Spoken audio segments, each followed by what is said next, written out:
Well, hello, everyone, and welcome to those who are joining us this morning for our webinar. My name is Mary Collins, and I'm Director of the British Columbia Healthy Living Alliance here in Vancouver, and I will be your moderator for this webinar. And we're so pleased that you're joining us, and we're expecting others as we move along as well, and also that we can partner with our colleagues at CDPAC to host this webinar on men's health.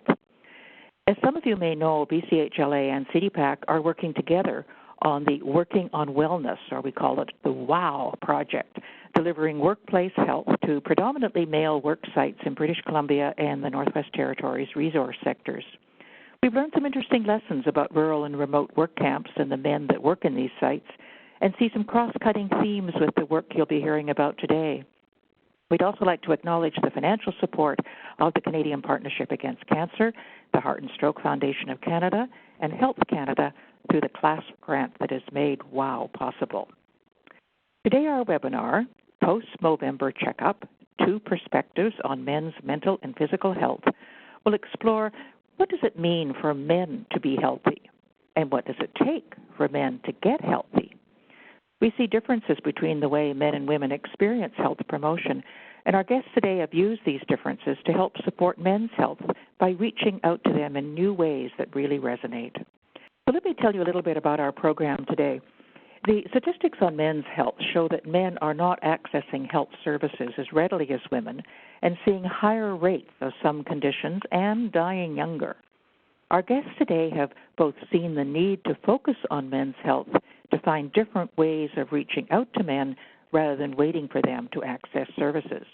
And our first speaker, Dr. Larry Goldenberg, is a champion for men's health. In 2009, he created the Men's Health Initiative of British Columbia, and in 2014 became the founding chair of the nationwide Canadian Men's Health Foundation. We've really been impressed with the accessibility and reach of the Don't Change Much campaign launched by the foundation and their approach to reaching men where they live, work, and play, and we'll be hearing about that from Larry. He'll be bringing us up to date on men's health status in Canada, and he'll also describe the male journey to health, including what it takes to get and stay healthy. In the second presentation, Dr. John Orlip will provide the most recent research findings from the Men's Health Research Program at UBC. Drawing from what has been learned through the Men's Depression and Suicide Network, John will discuss effective ways of identifying and treating men's depression and developing male suicide prevention programs. And at the end of each presentation, we'll take time to answer a few questions, and then again at the end of the webinar. So now I'd like to introduce our first presenter. Larry Goldenberg is professor and former head of urologic sciences at the University of British Columbia, and the founding director of the Vancouver Prostate Centre and the founding chair of the Canadian Men's Health Foundation. He's been recognized for his contribution to Canadian healthcare by being inducted both into the Order of British Columbia and the Order of Canada. Welcome, Larry. Thanks, Mary, and I really appreciate the opportunity to present this morning. Thanks to CDPAC and Bill for all your organization. So in the next 15 minutes or so, I'd like to outline to you where we stand in men's health in Canada. It's an interesting area, to say the least. Just make a note here that I have no disclosures that have any relationship to this presentation. And over the course of the talk, I'd like to define men's health, what impact it has on our societies, review how we created a social movement through the Canadian Men's Health Foundation, and some of the tools that we're using to help men. So what is male health? Well, male health really spans the spectrum from cradle to grave. We have men-specific issues, things that only can occur in men, and we have diseases that are more common in men. We have diseases that are not as well treated or have good an outcome in men. But if you go out to the street and you ask someone on the street what they think of men's health, quite often, particularly younger folks would, think about the Men's Health magazine and getting into shape and having better sexual activity and bigger biceps and so forth. If you go and you talk to my colleagues in urology, we think, and many people as well will think, well, men's health, that's prostate cancer primarily, and then perhaps some sexual function and other male-specific health issues. And that's fine, too, if you look at it through that lens. But I'll put to you that prostate men's health is more than a prostate and a penis, and it goes well beyond that, and I'll come back to that in a moment. So if we look at it through the lens of overall men's health, a much more holistic approach, mental health stands out as a very important aspect to men's health as well as women's health. Endocrinological issues like testosterone, cardiology, exercise, and so on down the list, as well as the urology or penis and prostate specific issues that we often think about. And so looking at it across the lifespan, as I mentioned, we have issues such as developmental disorders and learning disabilities, which seem to be more predominant in young boys than in young girls, and right through to the end of life where the older man develops prostate cancer issues, and throughout this, the lack of health-seeking behaviors. So it really does go right across the spectrum. We have some pretty sorry statistics when it comes to talking about men's health. We are much more prone as men to die of a heart attack if we have one. It's not to say that cardiac issues is not important in women. And I'll point out now, and I'll point out later again, that we're not talking about a competing victims discourse. This isn't about men versus women and competing for anything. This is about men's health as a part of family or general community health. Men are more likely to die from cancers, more likely to die from complications of diabetes, and perhaps most significantly, 4 times as many men who attempt suicide actually do so successfully. So, and I point out here, men's health affects families and communities, and almost half of Canadian women over 65 are widows. So there's clearly something going on in our communities, and our society really, has had this attitude towards men's health for decades, and I think we don't know what we've been missing. As a society, we seem unable or perhaps unwilling to see the fact that every year millions of Canadian men go missing from our daily lives. And they do so not because they die, but because they've become too ill or too frail or they have mental disorders that they can't be there for us. And our society has always just accepted this phenomenon almost as normal. And I think it's time and has been time to change this attitude. And as I mentioned, it's not about competing with women and children. We want to continue to support the great programs that are out there for women's health and children's health. But we want to finish this puzzle of family health, and that is what is missing, and that is men's health. So the attitude here is we're talking family health, community health, what's best for our society. And so in 2009, as Mary mentioned, I founded the Men's Health Initiative of British Columbia, basically to connect the dots, to try to address all of the different areas of men's health and put it together. And we started with a commissioned report that was called the Roadmap, and that studied the statistics of men's health. We published it in January 2010, and if you're interested, it is on our websites. But basically what we looked at is why is there this difference in life expectancy? Now, you have to remember that life expectancy is an average. So men die at an earlier age than women do, on average around 78 years of age versus 82. But when we go back 100 years, you can see that there was a difference between males and females. During the 40s, 50s, 60s, that difference spread, perhaps due to wars and other reasons for men dying at young age. And then in the last decade, those curves are starting to come back together. Whether they'll ever meet, I don't know. We can't predict. But there seems to be some positive changes happening more recently. So we studied what is this causing this difference. It's sort of like a Sherlock Holmes mystery. Why is there this average life expectancy gap? So I'm going to ask you all to take about 15 seconds to respond to this question. On the right side of your screen, you just tick off what you think is the most significant illness that decreases men's life expectancy compared to women. So it's very important, I think, and you can see here that, the majority, 36% did say cardiovascular, and good on you.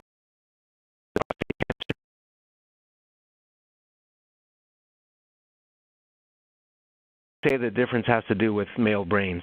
And as you can see from this slide, it's a bit of a joke slide. Men think very differently than women do about a lot of things. But it really isn't about the brain necessarily. It's about masculinity and some of the other reasons that are really the most prominent, and answer C was the right answer here. It's cardiovascular disease is the number one reason why the average life expectancy of men is less than women. Number 2 would be suicide, and then motor vehicle accidents and reckless behavior. So this is nothing really earth-shattering. We've known about this for a long time.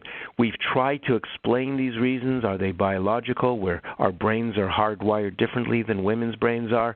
Is it the fact that because we're men, we take riskier jobs, we have less social support? Or does it have to do with the traditional masculine role and behavior in our society? 97% of workplace deaths are men. Now, it may be because we're taking more dangerous jobs, but it's also probably due to the brain and behavior issues. We don't seek out social support. Again, that's part of masculinity. And Dr. Olaf, who's following me on this talk, is a world expert in this field.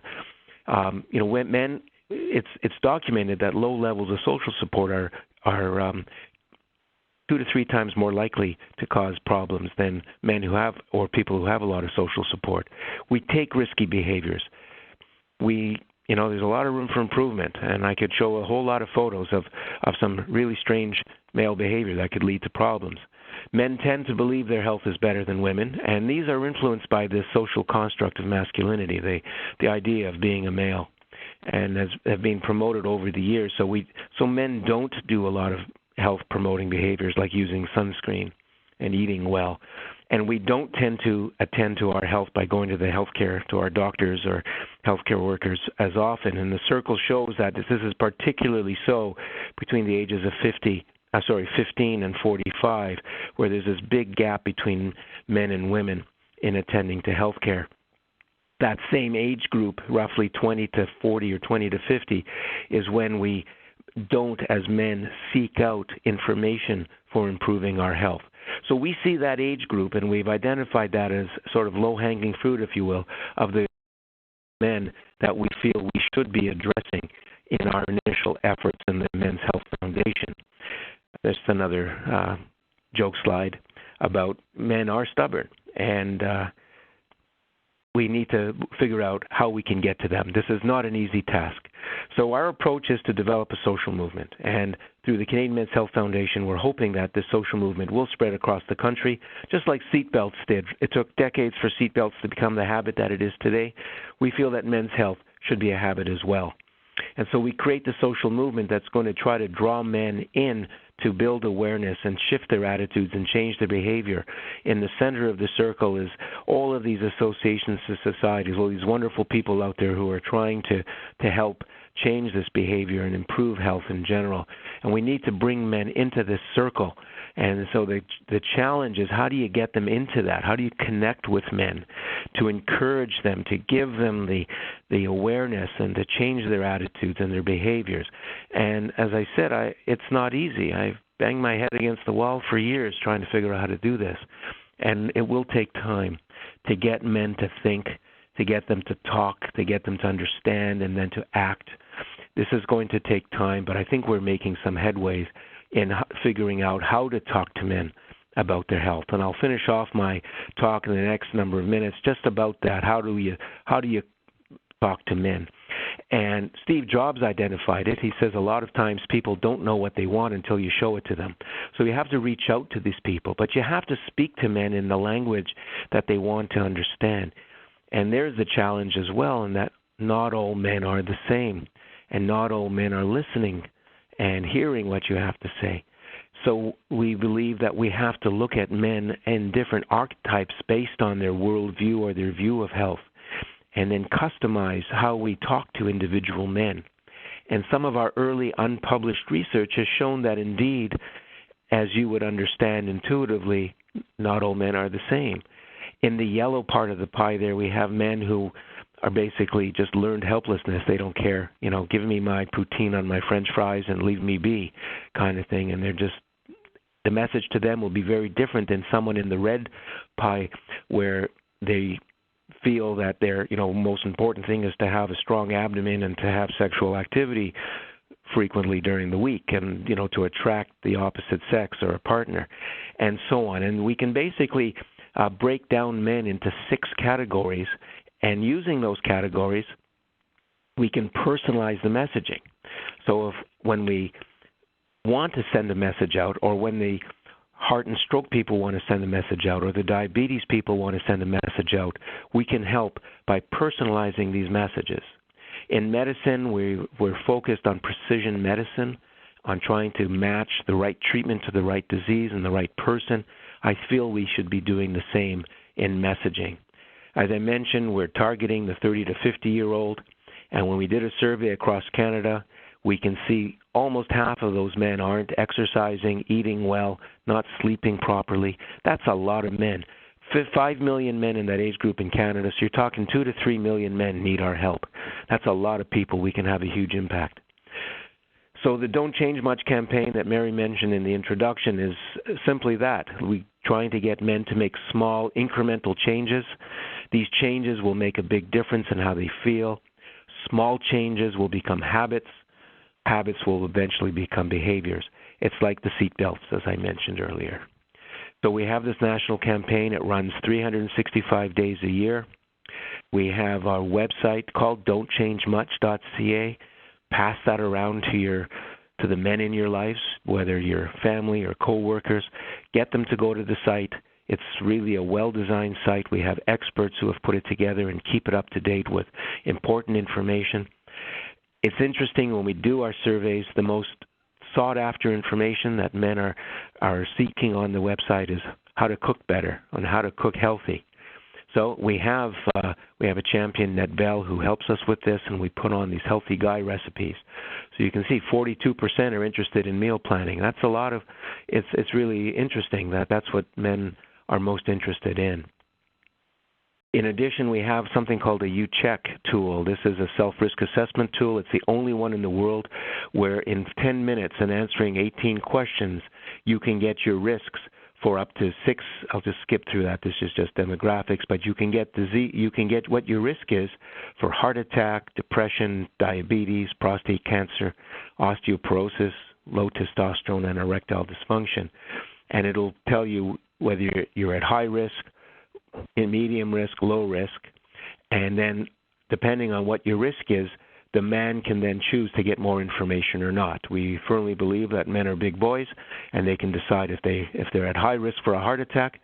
We'll give them information, direction on what they can do. And we have Men's Health Week in June. We've had pledges. Over 50,000 men took the pledge last June to improve their health.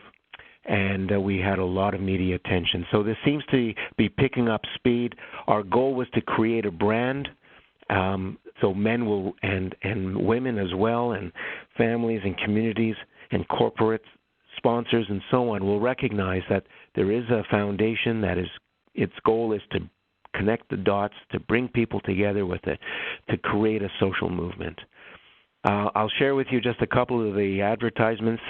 I have 3 minutes left, so just enough time to show you some of this. This was a billboard, and it says, "Get healthy, you've done way harder things." So, it shows either the barbecue that, men will spend a whole weekend trying to assemble a barbecue and certainly understand the remote control. But, they won't take 10 minutes to do a self-risk assessment tool. So we're encouraging men to go to our website and to do that. So we're going to show a video. Lately, I've been thinking about making some changes in my life. Taking a new approach. Changing my ways. Little stuff, like taking the stairs once in a while. Drinking more water. Or swapping fries for salad sometimes.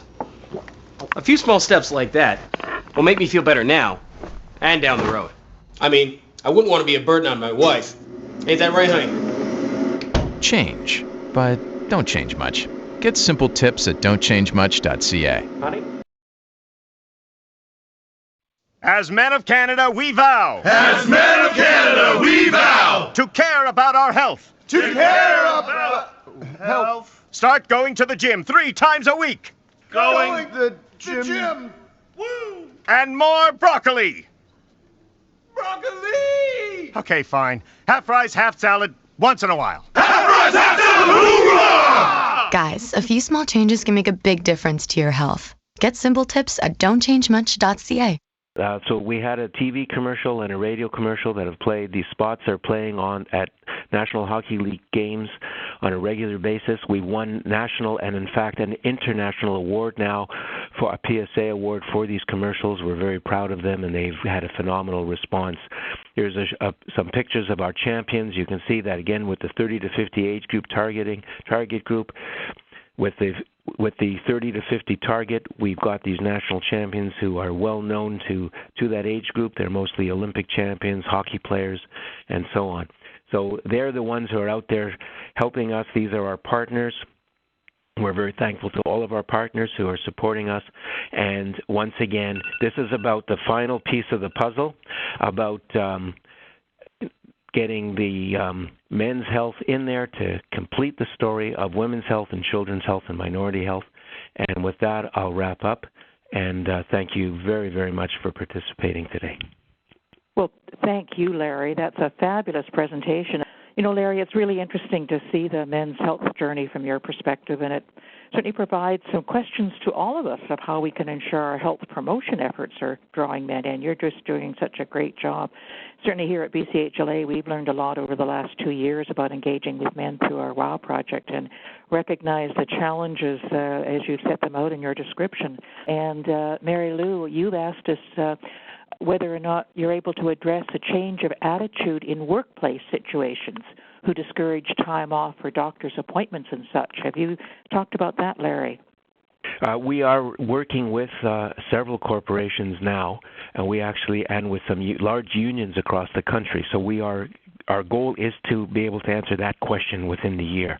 What we've done is we've contracted with several very large companies, one union that has over 10,000 members, and they are going to encourage their male members and even their female members to have their partners do the U-Check tool, and we're working with the Public Health Agency of Canada right now to develop the appropriate outcome measures to be able to measure whether or not we're having an impact so we can answer that question. Great.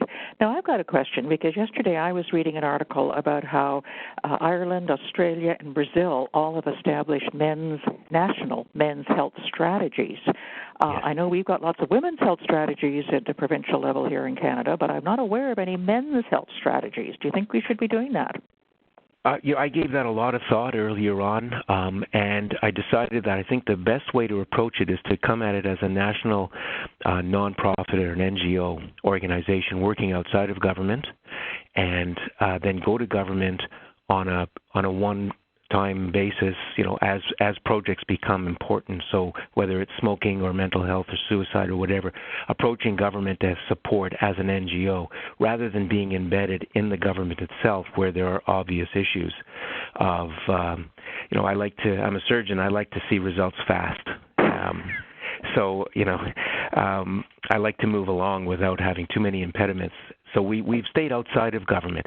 But the fact that eventually I think we do need to have a national health policy.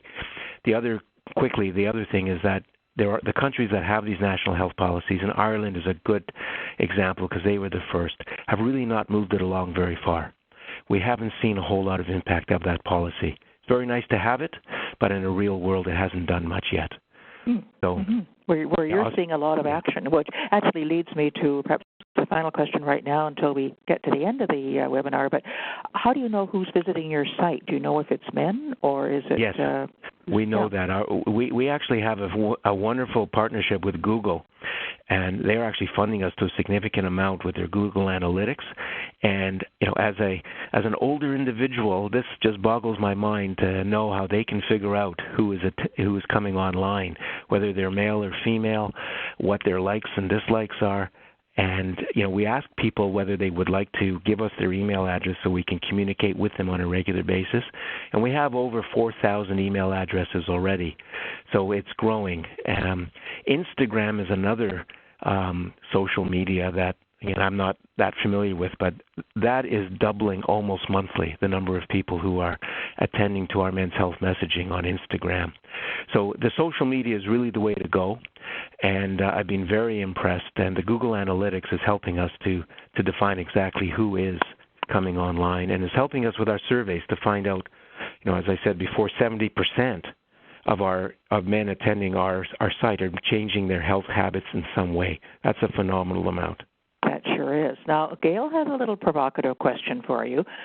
Why did you choose to use a woman's voice in your radio ad when we know men don't often want to listen to what women tell them to do? You'll have to ask the media experts on that one. I don't know. It's a good question. Well, great. Well, we're going to move on now. And again, thank you so much, Larry. Wonderful work you're doing. Pleasure. Let me introduce now Dr. John Olaf. And John is the professor in the UBC School of Nursing.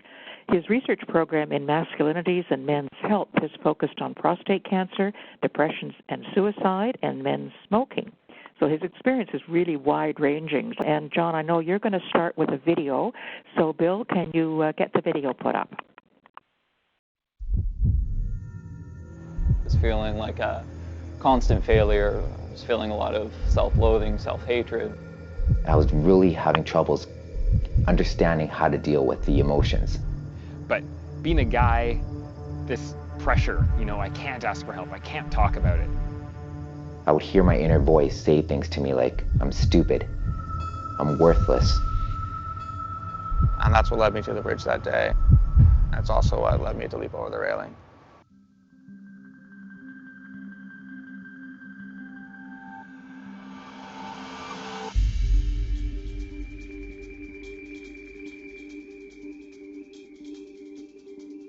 The Men's Depression and Suicide Network supports 6 projects that aim to reduce men's depression and suicide. I hear where you're coming from. Men's sheds are meeting places where men come together, socialize, and participate in activities unique to each group. Heads Up Guys is an online resource that provides men with information and practical tips to manage and prevent depression. Man Up Against Suicide shares images and stories from survivors and those who have been left behind. The Dudes Club provides a community space for men to build spiritual, physical, and mental well-being. I need to say this because this is important to me. The Men's Transition Program uses group therapy to help those especially at risk of depression, particularly men struggling with prostate cancer and college-aged men. And Man Art Action is a collaborative visual and performing arts program led by military veterans.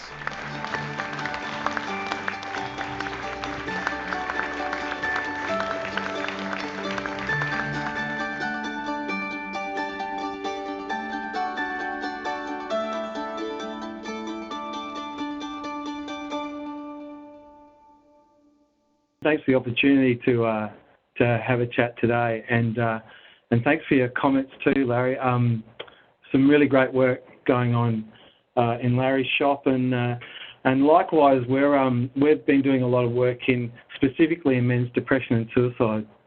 Of course, with the unprecedented support of Movember, who funded us just 2 years back, and we've got a year to run on this grant. The trailer that I've just shared with you, it details the 6 projects that Movember have funded us to do. So it's way more eloquent than I'll ever be. It just sort of scopes those 6 pieces, but I'll elaborate on them. But I think first it'd be nice to just kind of backtrack a little bit and think about, a few things in relation to men's suicide and depression. One of the things I always mention is around discord, and that being that men are diagnosed with depression at half the rate of women, yet they suicide at 4 times the rate. And again, not suggesting discourse here, but we really are concerned about that black box, about that pathway to suicide, and we know depression is implicated, what we're missing there, what we're not understanding. So we're really wanting to get upstream to try and address some of those issues. When we talk about difference, there's some differences in how men typically present with depression, oftentimes with aggression, overwork in work, sports, overuse of alcohol, violence, those sorts of things that don't necessarily get screened for in depression screening tools. So one of our hypotheses is that we might be missing some of the depression in men, so some differences. I think also, as Larry alluded to, there's some differences in how men engage with the healthcare system. And outside of the numbers, that men between those ages of 20 and 45, those working years, tend to be less likely to go to a general practitioner. I think in the context of men's mental health and depression and suicide, that is a pathway, a gateway to getting into specialty services for mental health issues. And so, there's a lack of orientation for a lot of guys. So there's some differences in how they connect and don't connect with healthcare services. In terms of diversity, again, there is a huge diversity within men. So when we say that men die earlier than women, or when we say that men suicide at 4 times the rate of women, we need to dig down and look at the diversity to try and understand which subgroups are really being affected here. And so, oftentimes we talk about men with a history of childhood trauma being most at risk for suicide, older men experiencing transitions around bereavement, retirement, job loss, First Nations men, street involved men, homeless men. So just to try and tease apart some of the issues there that underpin men's depression and suicide. I also talk often about the 3 S's, and I talk about these in relation to, depression and suicide as illness. And I think one of the things that we've noticed across all of our work from Movember is that shame is a really significant issue for a lot of men.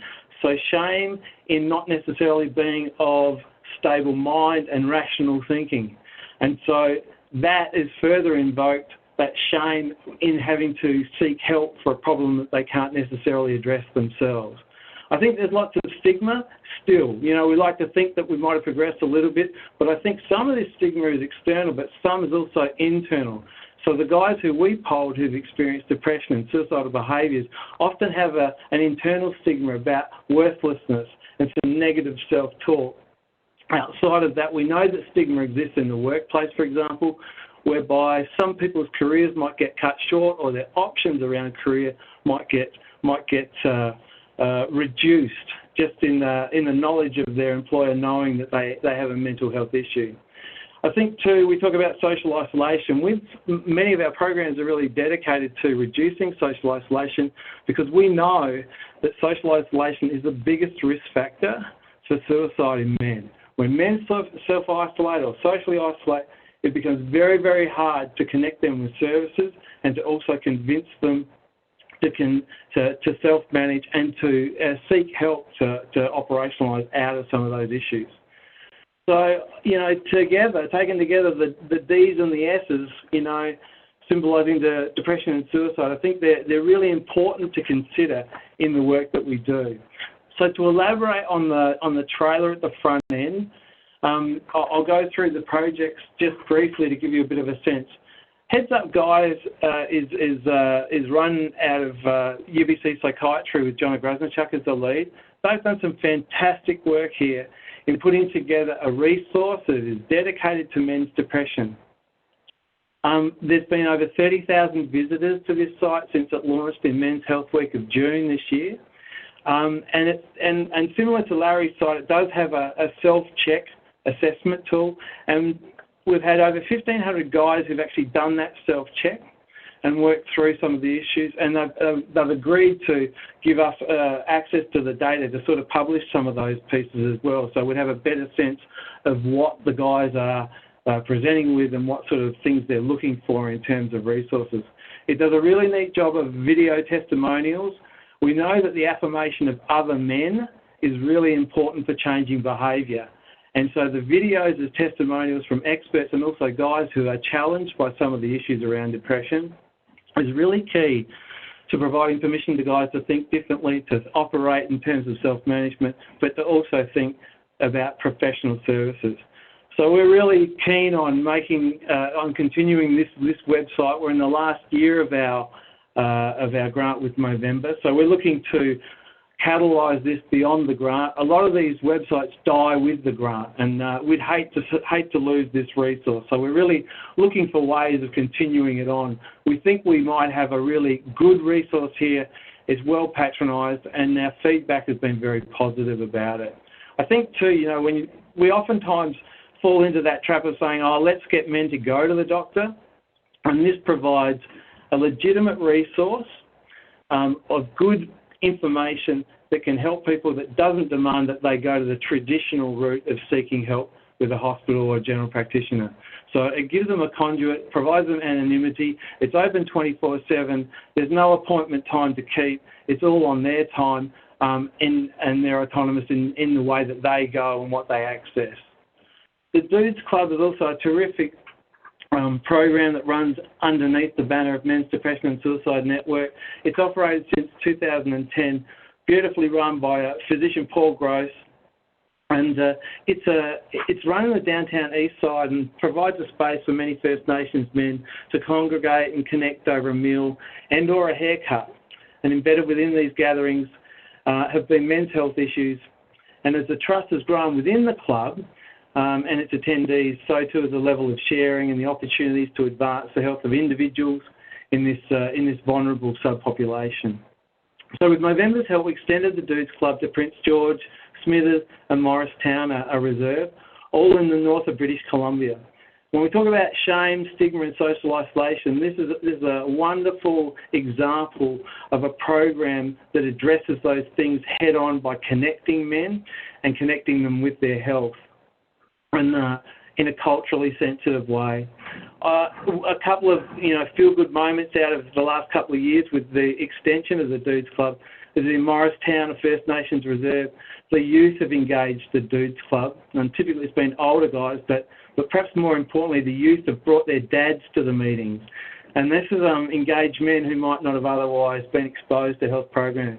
It's a wonderful lesson about intergenerational connections and about permission within masculinity and modelling. That's not always about the father modelling to the son. In Morristown and Smithers, the Dudes Clubs also inspired the creation of sister women's groups.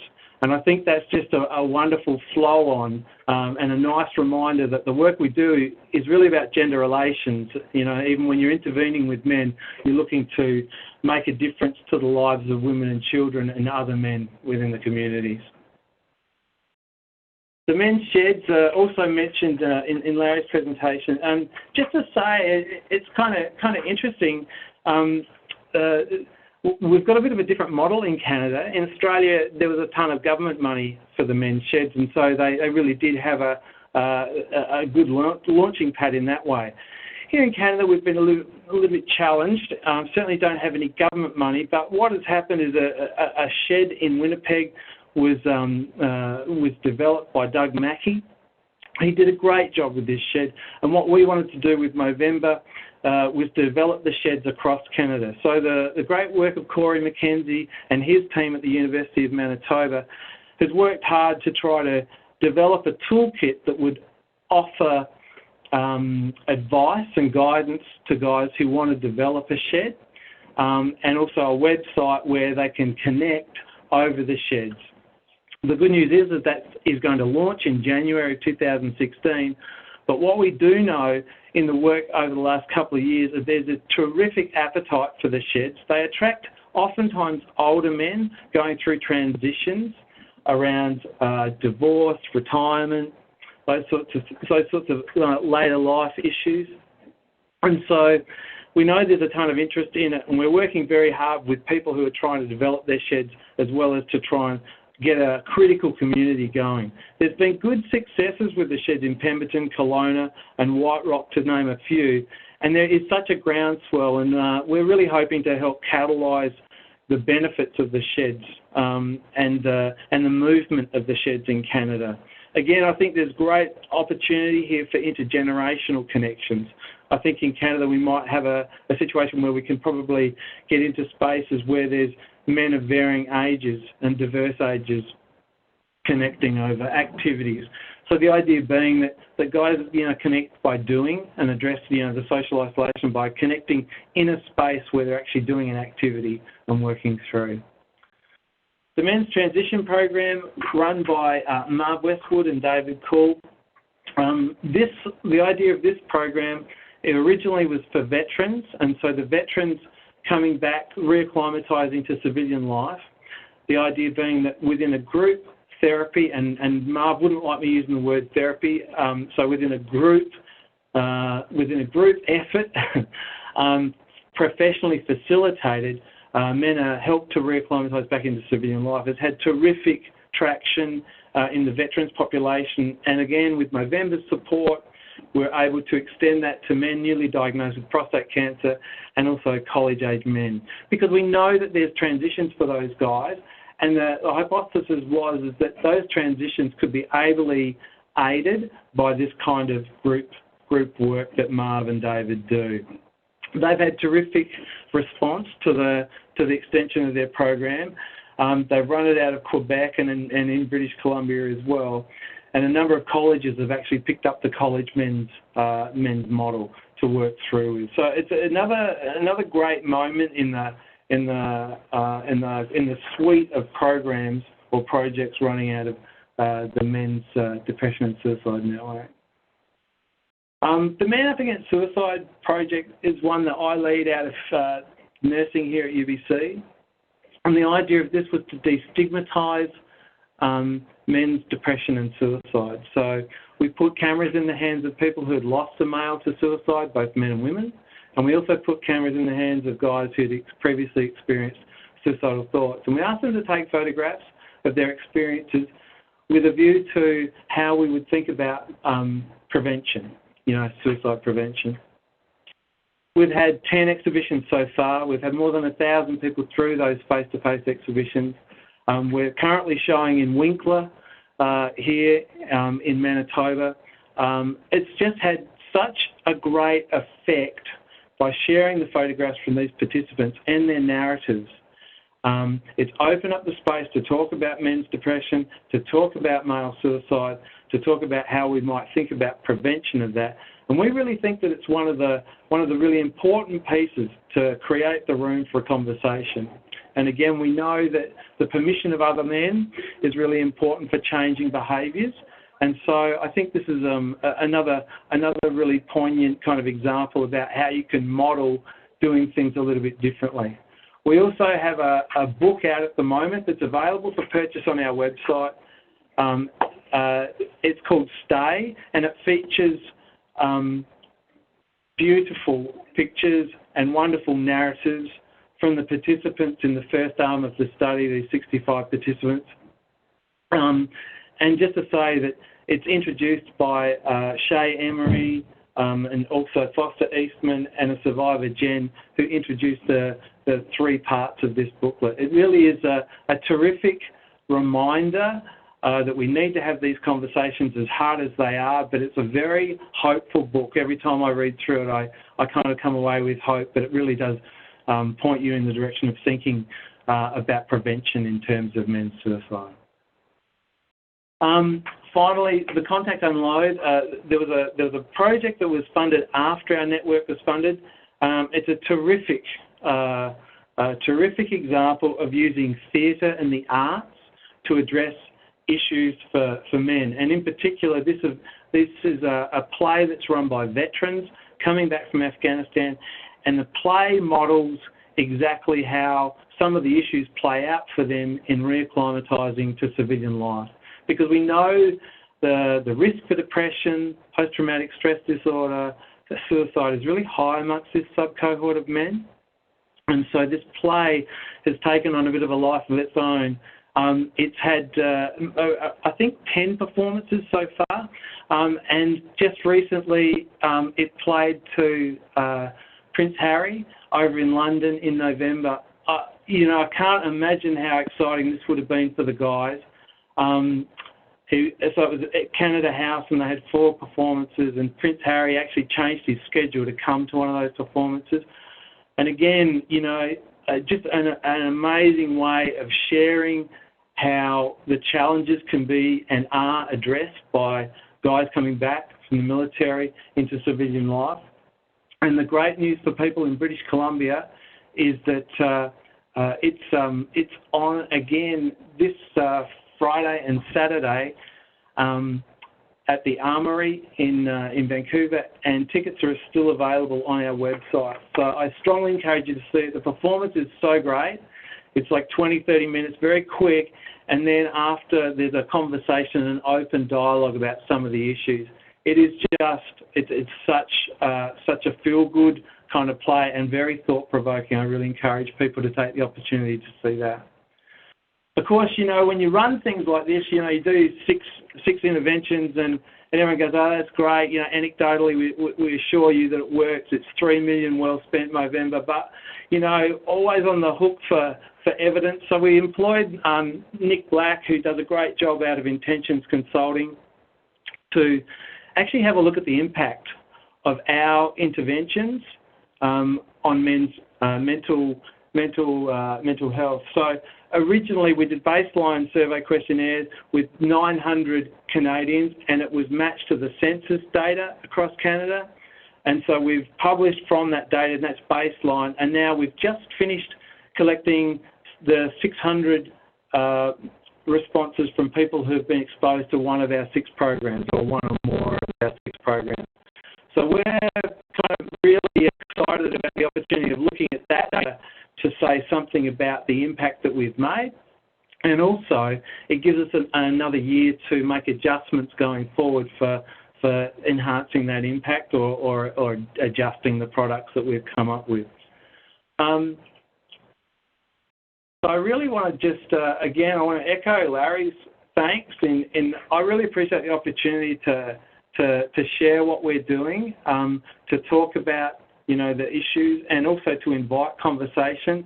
And I do encourage you to visit our website, menshealthresearch.ubc.ca.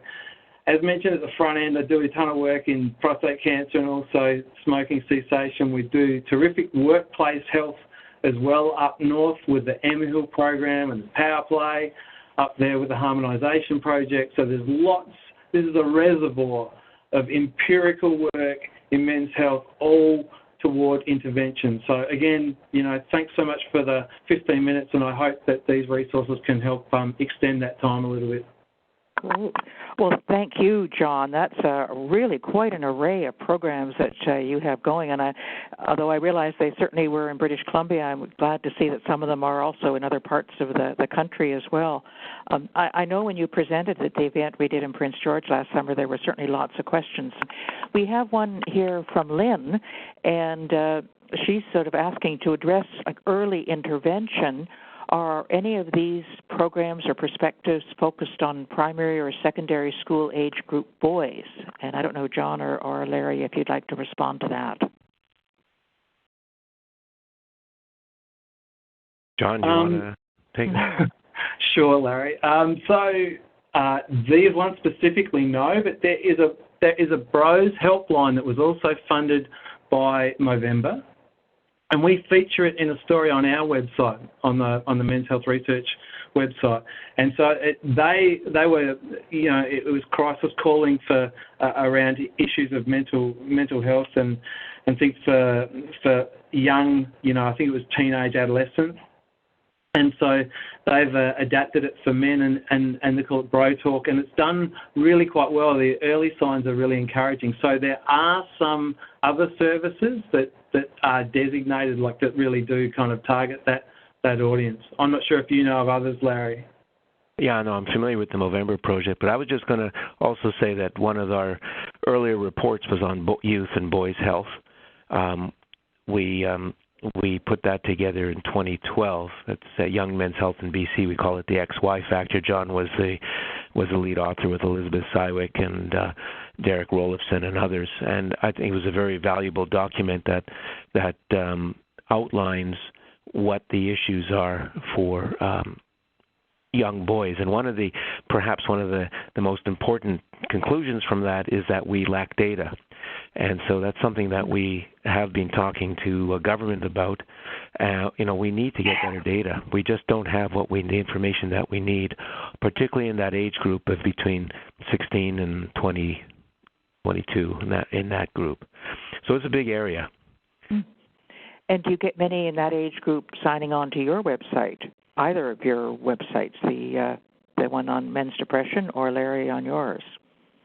I'd have to go back and look at the analytics.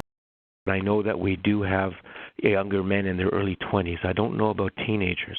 Another program that has been very successful is in Italy. They have an Italian where the Italians have put together a wonderful men's health program or young men's health program for high school males. And that's something that might be worth looking into and eventually adopting here in our country.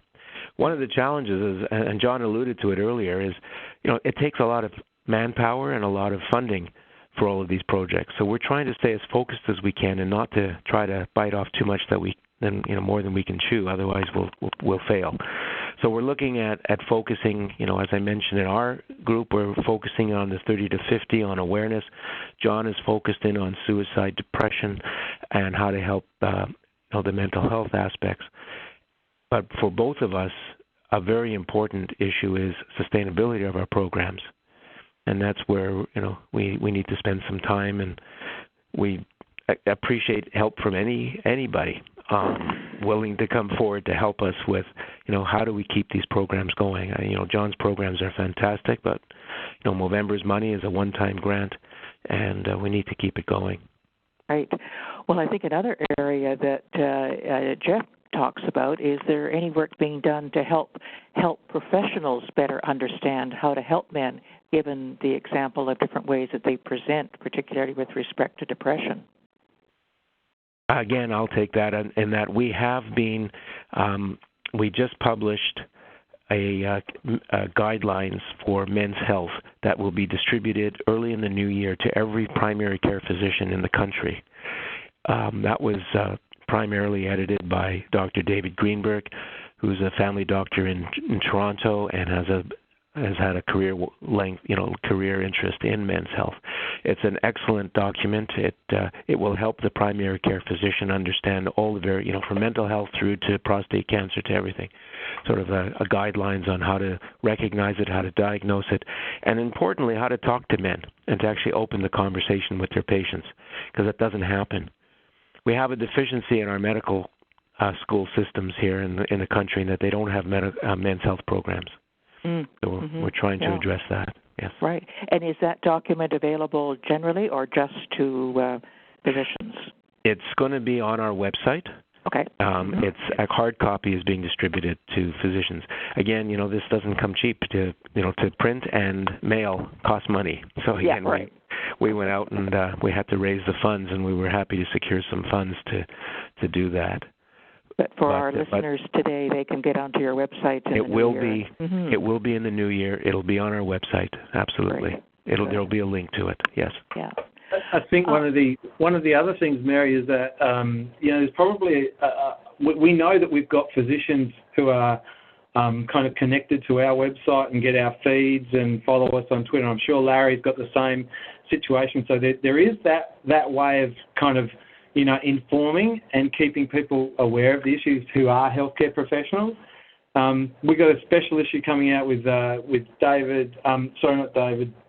Paul Gross championing an issue with Canadian Family Physician that details some of the work in the Dudes Club and alike from the Men's Depression and Suicide Network. But I take Larry's point too. It would be great to get into curriculum in more of an embedded way to make a difference as people are coming through and learning, medicine, nursing, social work, to try and sort of make the case and help equip those clinicians as they're coming into practice. Great. Well, I'm just thinking for those on the line today, if you've got suggestions or for either Larry or John, they both, are doing so much great work in this area. They're innovative and nimble, but they need lots of help. So perhaps, get your comments. You can do it through Bill Gallery at CDPAC, and we'll get those sent on to Larry or John, or you can contact them directly as well. I think we're coming just about to the end of the session, so, we certainly learned a lot today about men's health and health promotion and the different perspectives of how to move ahead on reaching men. So I hope everyone who's listened in has as well. And I'd like to thank Larry and John, and thank you all for sharing your research, your knowledge with us today, as well as the work you're doing on an ongoing basis. And I know we're all going to keep in touch, such important work that's going on. I want to thank everyone in the audience who's listened in. We're so glad you can join us today. We're going to be following up with a short survey, so I hope you'll respond, as it really helps us to learn from these events what works and what we can do better next time. And we'll be continuing with our webinar series, so watch your inbox. This spring, we're looking forward to sharing some of the lessons from the WOW project, that's the Working on Wellness with Men in Resource Industries in the Northwest Territories and British Columbia as well. So have a look for that. and we'll hope that you will join us again soon, and ask that you enjoy the rest of the day and have a very happy, healthy, and safe holiday season. Take care.